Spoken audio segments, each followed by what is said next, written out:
ni soumis. Je veux être ni pauvre ni soumis. Ni pauvre, ni soumis. Je veux être ni pauvre, ni soumis. Ni pauvre ni soumis. Je veux être ni pauvre, ni soumis. En France, il y a 6 millions de personnes handicapées. Et si on se donnait tous la main, ça changerait forcément, mais la plupart, ils ont peur. On ne peut pas ne pas militer si on a conscience du monde qui nous entoure, ou alors on en est content, on vit bien parce qu'on profite du système. Mais si on a vraiment conscience du monde qui nous entoure, je pense que c'est indispensable de militer. Alors, le problème qu'il y a, c'est que une situation d'exclusion de la grande majorité des handicapés en France, soumis souvent aux discriminations dans l'emploi, à l'école, dans la formation, dans le logement, l'accès à tout ça, quoi. Hein. Donc on travaille autour de ces questions-là, avec des propositions précises. On connaît bien la situation. Ça tourne autour du respect, grosso modo, de ce qui a été acquis, hein, en matière de protection sociale. Aussi autour de la revendication de minima sociaux. Là, c'est l'allocation handicapé adulte qui permettent, soit décente, qui permettent de vivre. Hein. Donc, les revendications du NPA, c'est autour de 1500 €, 300 € d'augmentation immédiate. Voilà, ces questions-là dont on discute.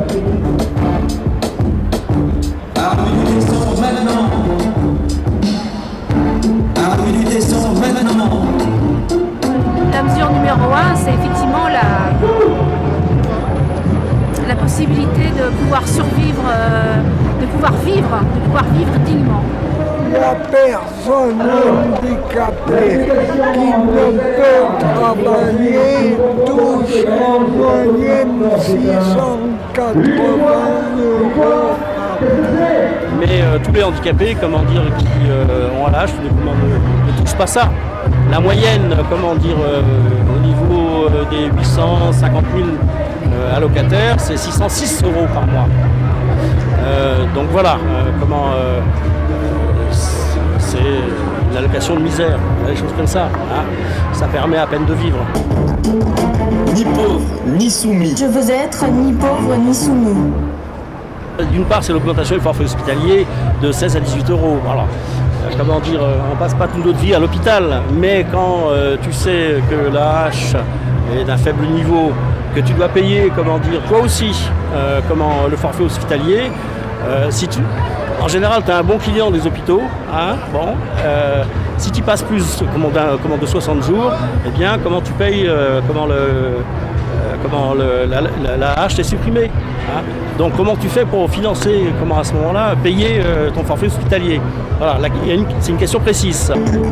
Ni pauvre ni soumis. Je veux être ni pauvre, ni soumis. L'inquiétude actuellement, c'est le rapport au travail. Ils vont déterminer des critères d'employabilité. Ce sera médical et suivant le taux qui a été décrété, on obligera les handicapés à aller travailler. Moi, j'ai des inquiétudes sur ces critères d'employabilité parce que une personne peut être reconnue à 100%, handicapée à 100% et pouvoir travailler ou ne pas pouvoir travailler, ça dépend. Je ne sais pas, un aveugle qui a une formation, il peut travailler et être très très très efficace et même performant, j'aime pas du tout le terme d'ailleurs, mais bon.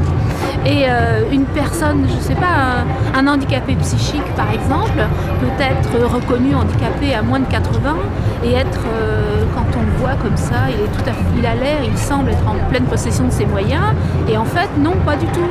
Non, c'est assez grave, quoi. On va aller vers une paupérisation de plus en plus grande des handicapés.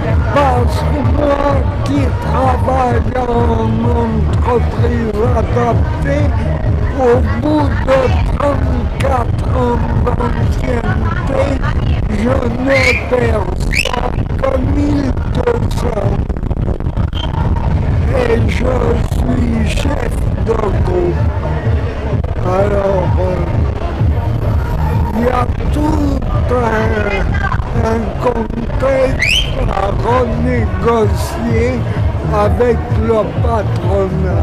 Il y a une série aussi de tentatives, plus ou moins avortées pour l'instant, de revenir sur des dispositions de la loi 2005 concernant l'accessibilité du bâti et les transports publics. On peut prendre l'exemple du STIF, le syndicat du transport d'Île-de-France sur Paris, qui leur imposait, loi 2005 qui leur imposait, l'accessibilité des gares notamment, la dérogation, ils ont posé une dérogation. Les gares devaient être aménagées au bout de 10 ans, elles le seront au bout de 13. Bon, on peut imaginer que pour des raisons financières, le STIF obtiendra des dérogations supplémentaires, il n'y aura pas de souci là-dessus. Les handicapés qui le souhaitent, qui le veulent et qui le peuvent, travaillent. Après, quand ils ne travaillent pas, c'est qu'ils ne peuvent vraiment pas. Ceux qui ne veulent pas, moi franchement j'en connais pas, mais je connais aussi des handicapés qui veulent travailler et qui ne trouvent pas de travail. Et les employeurs sont réticents. Moi j'ai passé ma carrière dans un milieu ordinaire de travail. Je l'ai terminé les 12 dernières années avec un appareillage adapté sur un poste aménagé. Et ça a été des grandes souffrances, quoi. Cette semaine, dans le Parisien, il y avait un supplément où il était indiqué que nous sommes tous des handicapés en puissance. Sarkozy avait menacé les patrons qui n'embauchaient pas de personnes handicapées d'augmenter les pénalités quand ils ne le faisaient pas. Ça a été reporté. Bon. Il y a aussi la fiscalisation des indemnités liées aux accidents du travail, et aux maladies professionnelles qui ont été imposées par Copé. Et puis c'est toute une série de dispositions comme ça qui reviennent en fait sur les maigres acquis, les personnes handicapées. Là on prend quelques exemples, mais c'est général, quoi. Ni pauvre, ni soumis. Je veux être ni pauvre, ni soumise. Ce qui me semble important à changer,